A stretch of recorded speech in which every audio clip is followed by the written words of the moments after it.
Hello sir, नमस्कार. मी प्रदेश उपाध्यक्ष आझाद समाज पार्टी अरविंद कांबळे बोलतोय. सर, आज आमच्या पक्षाच्या वतीने आपल्या घरावर भव्य मोठा जनाक्रोश मोर्चा, जवाब दो जनाक्रोश मोर्चाचं आयोजन केलं होतं. या मोर्चाच्या माध्यमातून आमची तुम्हाला अशी विनंती आहे की भारतीय जनता पार्टीच्या देवेंद्र फडणवीस साहेबांच्या सरकारने अनुसूचित जातीच्या आरक्षण उपवर्गीकरणाचा ज्या संबंधामध्ये जे काही पावलं सध्या उचललेली आहे, या संदर्भामध्ये तुमची काय भूमिका आहे? कारण तुम्ही देगलूर बिलोली हा जो काही मतदारसंघ आहे हा राखीव अनुसूचित जातीच्या लोकांचा मतदारसंघ आहे आणि म्हणून तुम्ही आमचे प्रतिनिधी म्हणून तुमची या विषयासंदर्भामध्ये काय भूमिका आहे ती भूमिका जाणून घेण्यासाठी आम्ही तुमच्या घरावर मोर्चा आणलेला होता. परंतु पोलीस प्रशासनाने आम्हाला अशी विनंती केली की आपण मोर्चा काढू नये, आपल्या शिष्टमंडळाशी साहेबांशी बोलणं करून देऊ. तर माझी अशी विनंती की सर, आपण आता आमचे सगळे शिष्टमंडळ, पोलीस प्रशासन आपली जी माणसं आहे, तर आपण आपली भूमिका आम्हाला सांगावी की आपली नेमकी काय भूमिका आहे. आमचं कुठलंही बर्डन नाही की तुम्ही आमच्याच बाजूने भूमिका घेतली पाहिजे. मी फक्त आरक्षित आमदारांनाच विचारतो. यापूर्वी मी सामाजिक न्यायमंत्री संजयजी शिरसाट यांच्या घरावर मोर्चा काढला होता संभाजीनगरला. त्यानंतर नारायण कुचे बदनापूर विधानसभेचे आमदार आहेत, त्यांच्या घरावर मोर्चा झाला. आणि काल नाही, बिलकुल आहे सर, नाही, परंतु तुम्ही अनुसूचित जातीचे प्रतिनिधी म्हणून तुमची नैतिक जबाबदारी असं आम्हाला वाटतंय. हो बोला.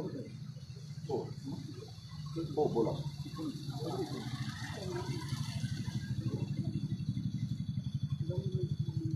बिलकुल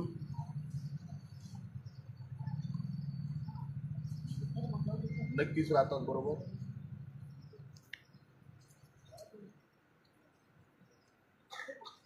बिलकुल सर, बिलकुल हरकत नाही ना सर.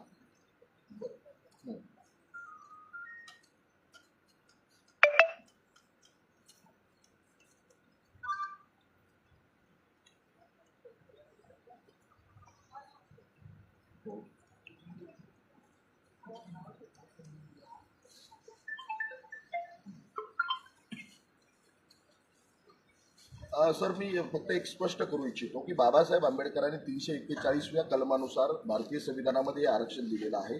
याच्यामध्ये बदल करण्याचा अधिकार केवळ या देशाच्या संसदेला आहे. सुप्रीम कोर्टाच्या विरोधात गेलो तर त्यांनी काही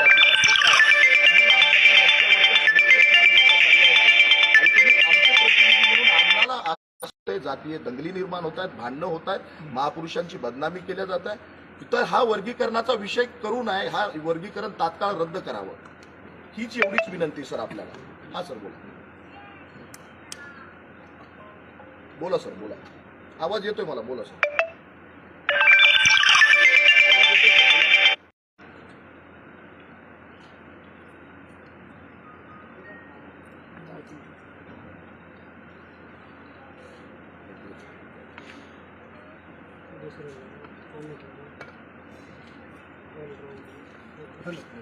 हा सर, आवाज येतोय.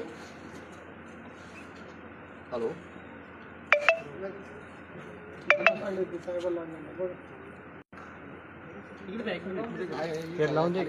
कनेक्ट करून लावला.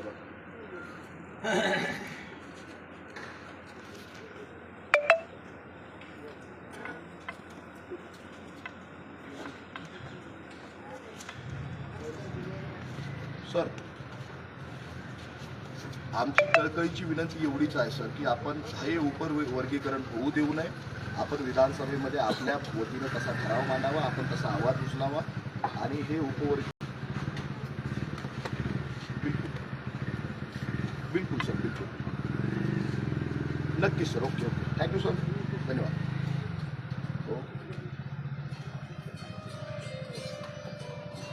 ठीक आहे, निवेदनाची कॉपी द्या, एक आपण रिसिव्ह घेऊन मी साहेबांना तुम्ही बोला. ठीक आहे साहेब, म्हटले उद्यापासून अधिवेशन सुरू होणार आहे. मी विधानसभेमध्ये तुमचं जे काय म्हणणं आहे ते मांडतो. आम्हाला एवढंच म्हणणं होतं, बाकी काय नाही. आमचं समाधान झालेलं आहे. डॉक्टर बाबासाहेब आंबेडकरांचा